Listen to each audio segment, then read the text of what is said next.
নমস্কাৰ আপোনালোক সকলোকে স্বাগতম। তিনিচুকীয়াৰ জাগুনত উত্তপ্ত পৰিস্থিতি।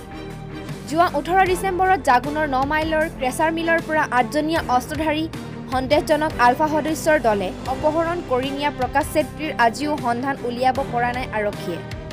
ব্যৱসায়ী কৃষ্ণ চেত্ৰীৰ ক্ৰেচাৰ মিলৰ পৰা পুৱা 10 বজাত অপহৰণ কৰি লৈ যোৱাৰ আজি প্ৰায় 3 মাহ দিন অতিক্ৰম কৰাৰ পিছতো যুৱকজনৰ কোনো সুমূত্ৰ নোপোৱাত চৰম নিশ্চয়তাত ভুগিছে পৰিয়ালবৰ্গ। ইফালে এই ঘটনাৰ পিছত অপহৃত প্ৰকাশ চেত্ৰীক উদ্ধাৰৰ ক্ষেত্ৰত ক্ৰেচাৰ মিলৰ স্বত্বাধিকাৰী কৃষ্ণ চেত্ৰীয়ে কোনো ধৰণৰ পদক্ষেপ গ্ৰহণ নকৰাৰ অভিযোগ তুলি আজি জাগুনৰ মহিলা সমাজে ক্ৰেচাৰ মিলৰ স্বত্বাধিকাৰীৰ 9 মাইল স্থিত বাসগৃহৰ সন্মুখত এক প্ৰতিবাদী কাৰ্যসূচী ৰূপায়ণ কৰে। এই প্ৰতিবাদী কাৰ্যসূচীৰ মাজতে সৃষ্টি হয় এক অভাৱনীয় পৰিস্থিতি। প্ৰতিবাদ কৰিবলৈ অহা মহিলাৰ লগত টনা আজোৰা কৃষ্ণ চেত্ৰীৰ পৰিবাৰ। কোনোমতে আৰক্ষীয়ে নিয়ন্ত্ৰণ কৰে এই সমগ্ৰ পৰিস্থিতি। প্ৰতিবাদী মহিলাই প্ৰকাশ চেত্ৰীক আলফা স্বাধীনৰ কবলৰ পৰা মুকলি কৰি অনা সন্দৰ্ভত জবাবদিহি কৰে কৃষ্ণ চেত্ৰীক। জাগুনৰ পৰা প্ৰদীপ বৰগোহাঁইৰ ৰিপৰ্ট, টাইম 60 অসম।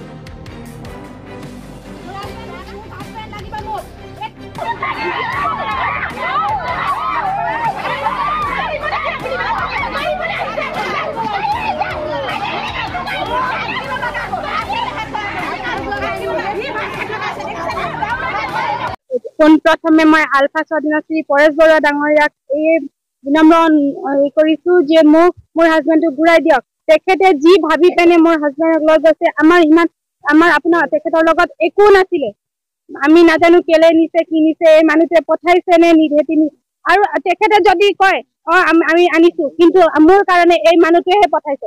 কেলে কি তেখেতে নিজৰ ফৰ্চুনাৰত বহাই মেলি মোৰ হাজবেণ্ডক নদী পাৰ কৰিছে। আপোনালোকৰ জৰিয়তেও তেখেতে কৈছিলে প্ৰথম দিনাখনে, যদি তেখেতে সুস্থ মানুহক এৰি পেনে মোৰ অসুস্থ হাজবেণ্ডক নিছে, তেখেতৰ মই হাত জোৰ কৰিছো মোৰ হাজবেণ্ডক ঘূৰাই দিয়ক। একদম মই হাত দুখন হেৰি কৰি মেলি মই তেখেতক ভগৱানৰ দৰ্জা দিলো।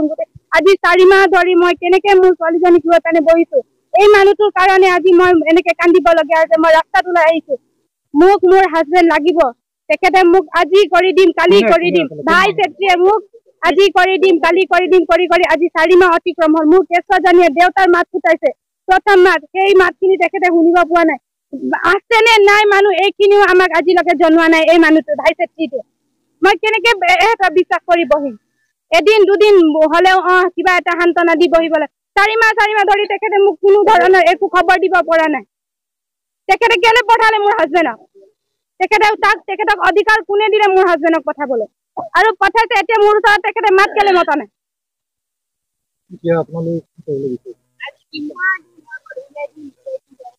মই ইমানেই কৰিছো, মোক মোৰ হাজবেণ্ড মোক আজিয়ে লাগিব। মই সময় ৰখি 4 মাহ হৈ গ'ল। আজি কিমান ৰখি মই এনে, মোৰ বয়সনো কিমান হৈছে ইমান ডাঙৰ প্ৰব্লেম এটা ফেচ কৰিবলৈ?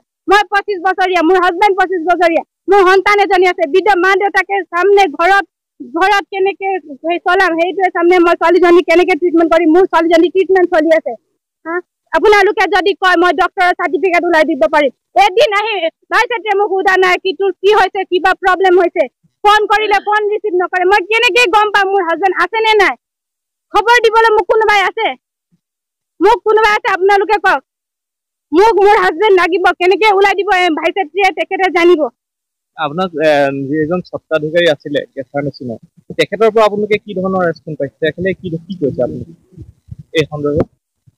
আমাক এতিয়ালৈকে কোনো ধৰণৰ আলফা স্বাধীনে যদি মোৰ হাজবেণ্ডক নিছে, তেখেতে কৈছে আমাৰ লগত আছে, মোৰ হাজবেণ্ডক ভালদৰে ৰাখিছে, ৰাখা নাই, এইটো এতিয়ালৈকে আমি কোনো ধৰণৰ খবৰ পোৱা নাই। আলফা স্বাধীনে কিবা কৈছে নাই, অকল আপোনাৰ হাজবেণ্ডটো আমাৰ লগত আছে সেনেকে বুলি আলফা স্বাধীনে কৈছে। আপোনাৰ হাজবেণ্ডটো মোৰ লগত আমাৰ লগত আছে আৰু কৃষ্ণ চেত্ৰীয়ে পঠাইছে সেনেকে কৈছে।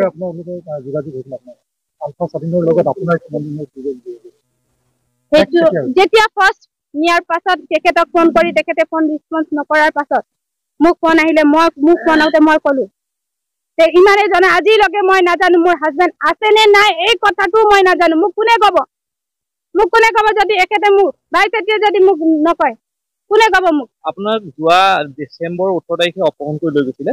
আজিলৈকে এই কি দিনৰ ভিতৰত আলফা স্বাধীনৰ তৰফৰ পৰা কিবা খবৰ আহিছে? নাই, কোনো ধৰণৰ একো খবৰ নাই। মই আপোনালোকক প্ৰথমে জনালো, যি আহিছিলে তেখেতে মোক কৈছে আপোনাৰ হাজবেণ্ডটো মোৰ লগত আছে, সিমানে। তাৰপৰা আজিলৈকে এইখিনি কথাতে মই আপোনালোকক কুৱেশ্যন এটা কৈছো, মই কেনেকে বিশ্বাস কৰিম মোৰ হাজবেণ্ড আছে নে নাই।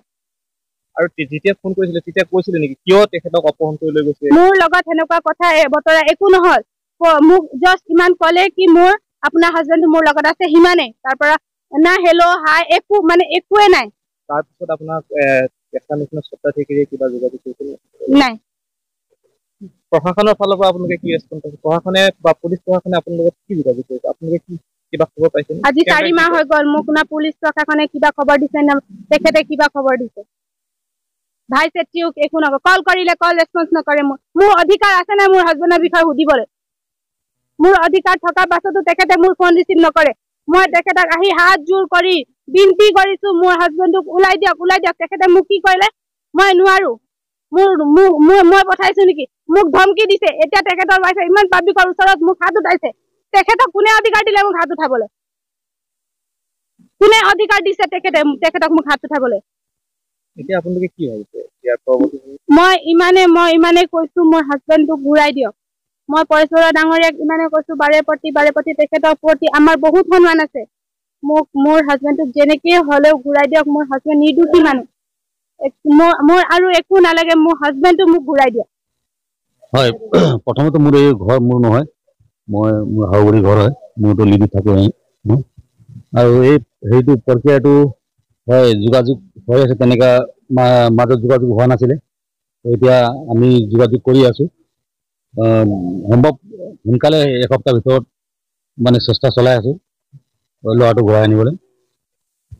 এইটোতো একদম মিছা কথা। কালি ডিটেইলছ চালে হ'ব। কালি বাচ্চা বেমাৰ আছে বুলি ক'লে, প্ৰফিটাখন 5,000 টকা ভৰাই দিলো, কালি 1,000 টকা ভৰাই দিছো পোৱালিটো বেমাৰ আছে বুলি। এইটো একদম মিছা কথা, এইটো ভিত্তিহীন কথা। এইটো মাৰপিট কৰাৰ এটা ইতিমধ্যে মাৰপিট তেনেকুৱা নহয়, এতিয়া কণা আজৰা হৈছে, তেনেকুৱা মাৰপিট নহয়। আৰু ইয়াত ক'লে মানুহজনটো ইয়াত নাথাকে, কেঁচাত আছো। একচুৱেলি মই কেঁচাতে থাকো, এই লিডৰ পৰা আহিলে মানে। এনে আলফা স্বাধীনে আপোনালোকক কি ধৰণৰ যোগাযোগ কৰিছে, মানে তেওঁলোকৰ দাবী কি কৰে? তেনেকুৱা দাবীটো এতিয়ালৈকে সেইকাৰণে প্ৰথম এবাৰ যোগাযোগ হৈছিলে, তাৰ মাজত প্ৰথম ফাৰ্ষ্ট টাইমত, তাৰপিছত মাজত এবাৰ হ'ল। এবাৰ হোৱাৰ পাছত তেনেকুৱা আৰু যোগাযোগ নহ'ল তেওঁলোকৰ লগত। যোগাযোগ হেৰি কৰি আছো, চেষ্টা চলাই আছো। 3 মাহ ধৰি মানুহজন তেওঁলোকে ৰাখি থৈ দিছে, তেওঁলোকৰ আচলতে কি উদ্দেশ্য কি? আচলতে কি কাৰণে ইমান 3 মাহ ধৰি এই সন্দৰ্ভত আপোনাৰ কিবা স্পষ্টভাৱে তেনেকুৱাতো কোৱা নাই। এইটোৱে ক'লে আমাৰ ওচৰত আছে ল'ৰাটো সুস্থ শৰীৰে আছে, আমাৰ উদ্যতন কৰ্তৃপক্ষ দি ফোন আহিব, সেইখিনি কথাই